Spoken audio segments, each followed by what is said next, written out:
যাদের খুব মানে টানাটানি যাচ্ছে, মায়ের কাছে ওই কড়ি রেখে দেবে। প্রথমেই বলি যে মানুষের কষ্ট দুঃখ যে থাকে, সেটার জন্য একটা ছোট্ট টোটকা দিচ্ছি আমি, সেইটা নিয়ে ইউজ করে দেখবেন খুব ভালো থাকবেন। প্রথমে হচ্ছে মাকে ডাকবেন।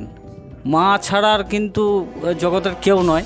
আর যদি পারেন তো এই কড়ি থাকে, কড়িটা একটা পানের মধ্যে জড়িয়ে রেখে দেবেন মায়ের কাছে। যদি মায়ের পট বা যে কোনো জায়গায় থাকে, তাতে আর্থিক দিকটা দূর হয়, আর্থিক সমস্যা থেকে নিরাপত্তা পাওয়া যায়। ঠিক আছে, যাদের খুব মানে টানাটানি যাচ্ছে, মায়ের কাছে ওই কড়ি রেখে দেবে, পানে জড়িয়ে, কিন্তু পানের সাথে একটু সিঁদুর দেবে আর ওই কড়িটা দেবে, ঘরোয়া টোটকা। এটার জন্য কোনো জায়গায় যাওয়া লাগে না, কোনো জায়গায় যেতে হবে না।